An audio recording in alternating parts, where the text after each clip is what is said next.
Hello, and welcome to the next part of the Minimap series.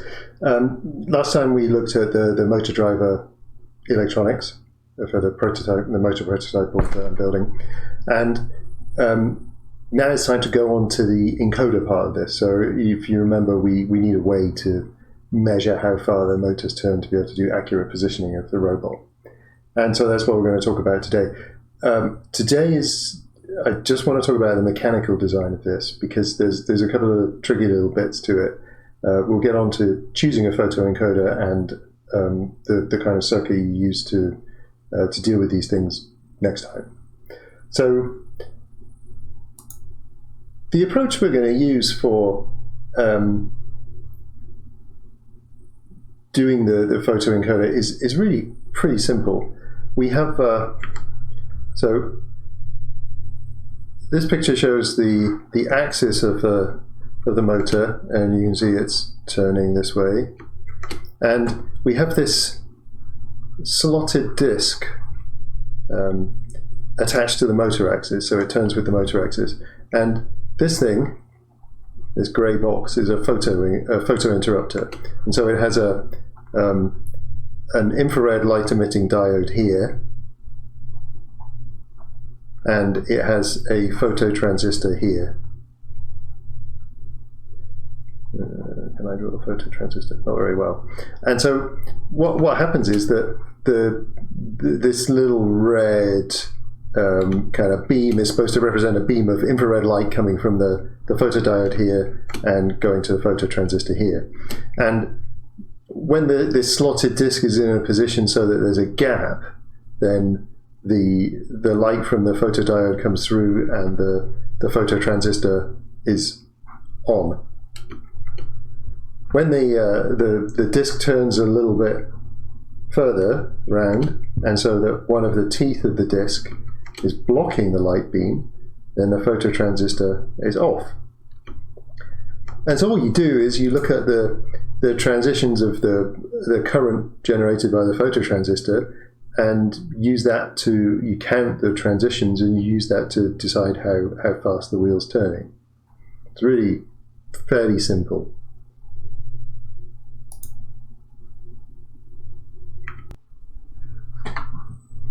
So here's one of these motors with a wheel attached, and you can see it's pretty tiny.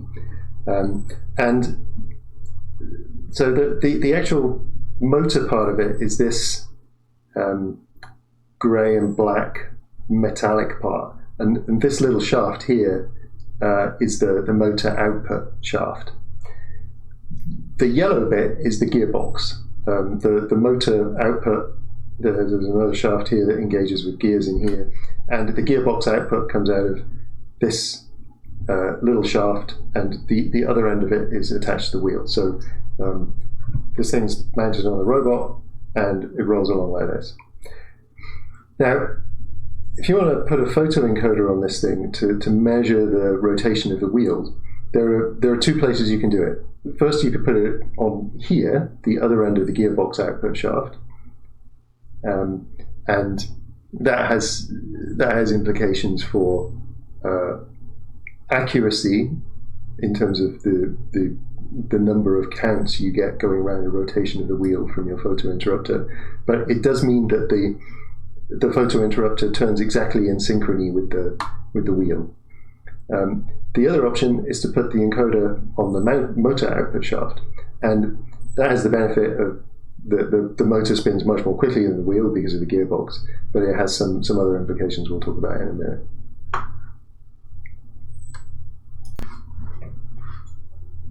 So now we can do a bit of calculation to work out what kind of accuracy in terms of distance measurement we might get from these two encoder options, whether we put the photoencoder disc on the gearbox output shaft or we put it on the motor output shaft. So to start with, we need some basic dimensions. The dimension of the diameter of the wheel is 60 millimeters. The gearbox ratio is 48:1. That means that the wheel turns once for 48 revolutions of the gearbox. From the diameter of the wheel, we can calculate the circumference, 188.5 millimeters. So that's the distance that the wheel travels along the ground in one revolution. Then we need to know what the biggest encoder disk diameter we could use is, and this is set basically by the dimensions of the motor and the distance between the chassis plates of the robot, and 22.5 millimeters is about right. Then we need to think about the biggest number of slots or holes that we could have around our encoder disk. And the way I've calculated this is I'm actually thinking in terms of drilling holes, as you'll see in a minute. But I take a millimeter off the diameter on each side to leave a gap outside the holes, and then every hole needs a space to the next hole, so divide that distance by 2, and then take the biggest integer smaller than that result, which gives you 32. So you can have 32 gaps or slots or holes or however you do it around the encoder. So that means that for every revolution of the encoder disk, you have 32 counts.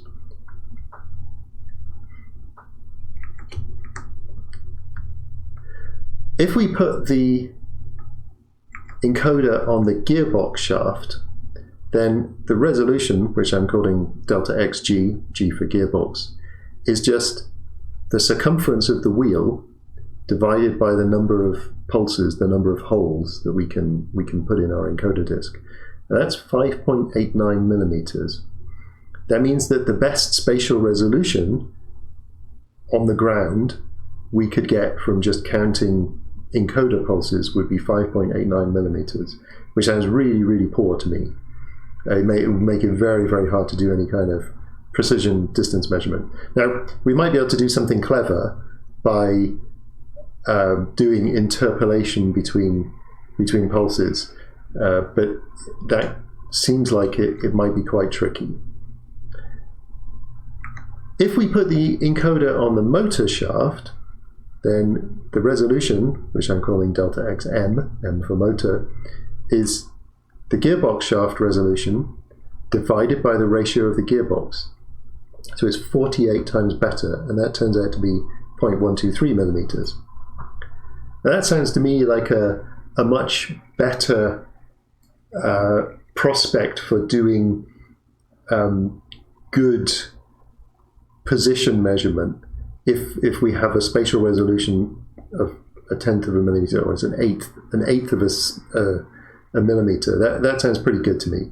There is one slightly awkward factor that we'll talk about now.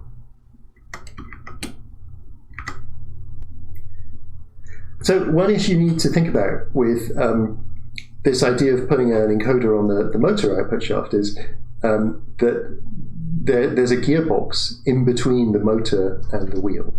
So if you put the photoencoder on the other end of the gearbox shaft from the wheel, there's no play here. There's no backlash, because this white shaft is just a single piece. If you put the encoder on here, then you have to deal with the backlash in the gearbox. And basically, any gearbox or any set of gears has to have some mechanical play so that the gears can move around at all. And I can demonstrate this to you by, I'll hold the motor output shaft tight here, and you see I'm trying to hold the gearbox body as still as possible. I'll put it down. You can see I can wiggle the wheel back and forth. And what's going on there is that so I'll push it in one direction. The gears in the gearbox are pushed hard up against each other as far as they can be, and so that's the extent of the play there. And the gears in the gearbox aren't being allowed to turn because I'm holding the motor shaft still. If I turn them the other way, then the gear teeth not disengage, but they stop touching each other, and then I move them back, and they're touching in the other direction. So this play here is called backlash, and you can see that it has an impact in terms of accuracy of measurement, because I'm holding the motor shaft here still, and you can see that I can wiggle the thing back and forth, wiggle the wheel back and forth, without the motor shaft turning at all. So that would mean if you have the photo encoder disc on here, then that would mean that that movement would not be detected by the photo encoder at all.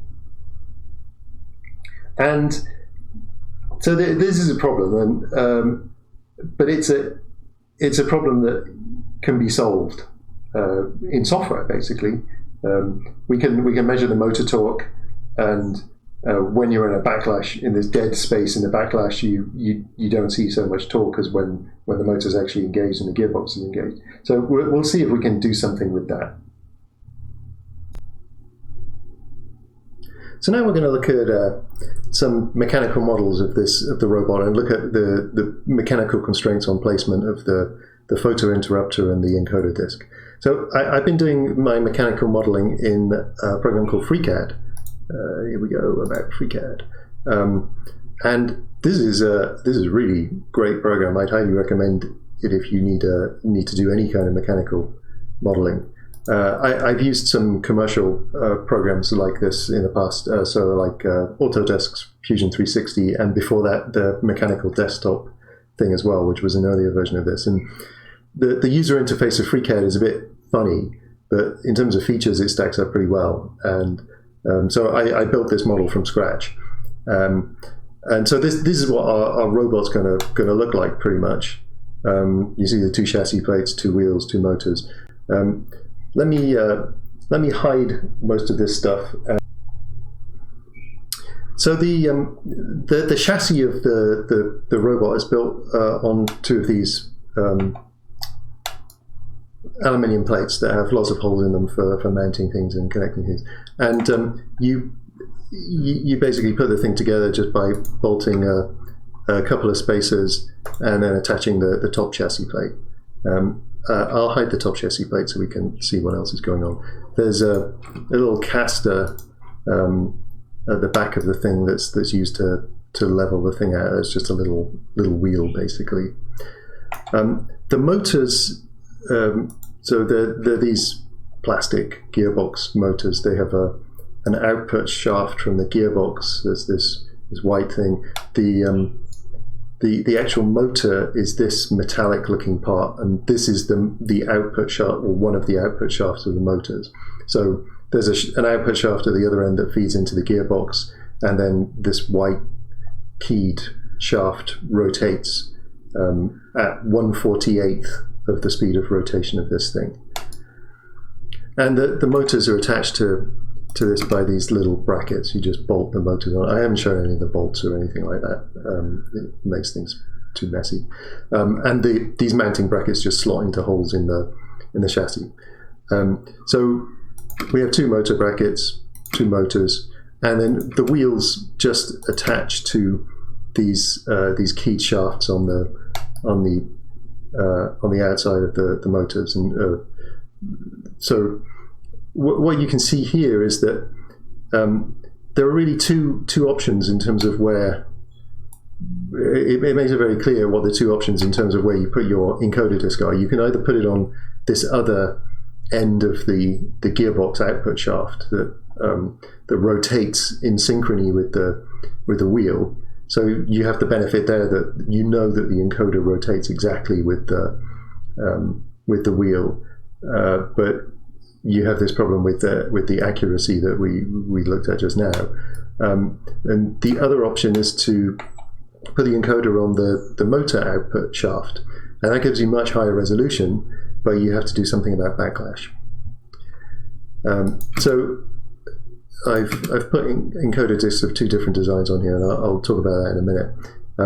If we so let's assume we're going to stick our motor encoder disc on the motor output. So we're looking at this one for now. We're looking at this one for now. So every time this wheel rotates once, this disc spins around 48 times. So you can count lots and lots of transitions, lots and lots of gaps, which is what gives you the good resolution. put the top chassis plate on again now. So what we're going to do is we're going to mount a PCB on the top of this chassis with some little standoffs like this, and we're going to have a photo interrupter sticking out from the bottom of the PCB, and it's going to interface with the motor encoder in the way that I showed in that diagram at the beginning. And now there are two things to say about this. One is that you can see clearly from the model that there's mechanical interference between the photoencoder and the chassis plate, and between the photoencoder and the motor. So the dimensions of this photo interrupter I've taken from a data sheet of one particular model, and so I need to find one that I can mount without interference with the motor. The chassis plate I care about less because I can just cut part of that off if I need to. The other thing is that